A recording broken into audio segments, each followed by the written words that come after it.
नमस्कार बंधुरा प्रतिदिनेर मतो आजও चले एसेছি नतून एकटी रेसिपि निये। आशा करছি এই রেসিপিটা তোমরা এখনো বাড়িতে তৈরি করনি বা খাওনি। তো আজকে তৈরি করে দেখাবো তোমাদের নরম তুলতুলে সুজির রুটি। এই সুজির রুটিটা একবার তৈরি করলে আর একবারও তোমরা আটা ময়দার রুটি খেতে চাইবে না, আমি গ্যারান্টি দিয়ে বলতে পারি। তো এখানে এক বাটি সুজি নিয়েছি আমি। এবার এই সুজিটা আমি রান্না করে নেব। তো প্রথমে ফ্রাই প্যানের মধ্যে যে বাটি মেপে আমি সুজি নেব সেই বাটি 2 বাটি জল নিয়ে নিচ্ছি। যতটা সুজি নেবে তার ডবল জল দিতে হবে। আর দিয়ে দিলাম পরিমাণ মতো লবণ। এবার জলটা একটু গরম হয়ে যাওয়ার পর যে বাটি মেপে আমি জল নিয়েছি সেই বাটি 1 বাটি সুজি নিয়ে নিচ্ছি। সুজিটা দিতে হবে আর অনবরত এইভাবে নাড়তে থাকতে হবে যাতে দলা বেঁধে না যায়। এবার এইভাবে আমি কিছুক্ষণ রান্না করে নেব গ্যাসের ফ্লেমটা মিডিয়াম করে দিয়ে। যতক্ষণ একটা ডোয়ের আকার নিচ্ছে ততক্ষণ রান্না করে নিতে হবে। আর যদি কোনো নতুন বন্ধু আমার ভিডিওটি দেখে থাকো, ফেসবুক থেকে দেখলে আমার পেজটি ফলো করবে, আর ইউটিউব থেকে দেখলে আমার চ্যানেলটি সাবস্ক্রাইব করে পাশে থাকা বেল বাটনটি ক্লিক করে নেবে। তো এখানে দেখো ডোয়ের আকার নিয়ে নিয়েছে, এখন আমি একটা পাত্রের মধ্যে নামিয়ে নিচ্ছি। তো বন্ধুরা এখন সুজির ডোটা একটু ঠান্ডা করে নিতে হবে। তো দেখো এখানে একটু আমি এইভাবে ছড়িয়ে দিচ্ছি যাতে তাড়াতাড়ি ঠান্ডা হয়ে যায়।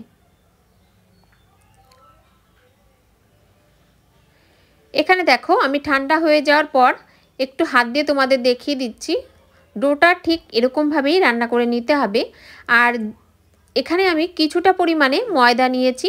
তো ময়দাটা কিছুটা এইভাবে ছড়িয়ে দিয়ে ভালো করে মিশিয়ে একটা ডোয়ের আকার করে নিতে হবে।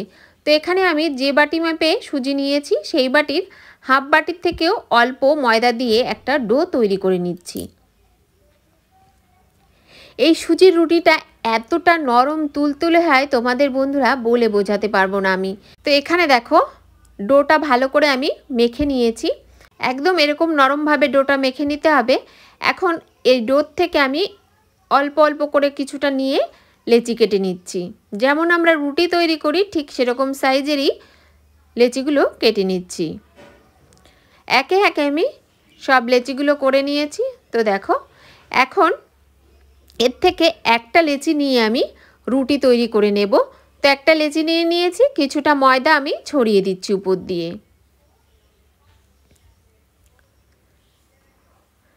এখন গোল করে একটা রুটি তৈরি করে নেব, একদমই পাতলা করে। বন্ধুরা প্রতিদিনের মতো আশা করছি এই রেসিপিটাও তোমাদের ভীষণই ভালো লাগবে। ভালো লাগলে লাইক কমেন্ট শেয়ার করতে বন্ধুদের কাছে ভুলবে না। তো এখানে দেখো রুটিটা আমার তৈরি হয়ে গেছে। এইভাবে আমি প্রত্যেকটা রুটি তৈরি করে নেব। কিছু রুটি একবারে আমি তৈরি করে নেব, তারপর ভেজে নেব। এদিকে ফ্রাই প্যান গ্যাসের উপর বসিয়ে দিয়েছিলাম, গরম হয়ে গেছে। এখন একটা রুটি দিয়ে গ্যাসের ফ্লেমটা একটু বাড়িয়ে দিয়ে রুটিটা আমি ভেজে নিচ্ছি। তোমরা দেখেই বুঝতে পারছো কতটা পাতলা করেছি রুটিটা। আর এই রুটিগুলো প্রত্যেকটা রুটি একদম বালিশের মতো ফুলে উঠবে, আমি গ্যারান্টি দিয়ে বলতে পারি। তো দেখেই বুঝতে পারছো দেখো কতটা ফুলে উঠেছে রুটিটা। উল্টে পাল্টে রুটিটা আমি ভেজে নিয়েছি। তো এবার একে একে বাদবাকি রুটিগুলো একইভাবে ভেজে নিয়েছি। তো বন্ধুরা আশা করছি এই রেসিপিটা তোমাদের ভীষণ ভালো লেগেছে। ভালো লাগলে বাড়িতে অবশ্যই একবার তৈরি করবে। তো এখানে দেখো আমি রুটিগুলো তৈরি করে নিয়েছি। রুটিগুলো একদম সফট, তুলোর মতো নরম হয়, মুখে দিলেই মিলিয়ে যায়। বন্ধুরা তোমাদের এখান থেকে একটা রুটি আমি একটু দেখিয়ে দিচ্ছি। তো দেখো দেখেই তোমরা বুঝতে পারছো রুটিগুলো কি দারুণ হয়েছে আর কতটা পাতলা তৈরি হয় এই রুটিগুলো। তো বন্ধুরা আজকের মতো এখানেই বিদায় নেব।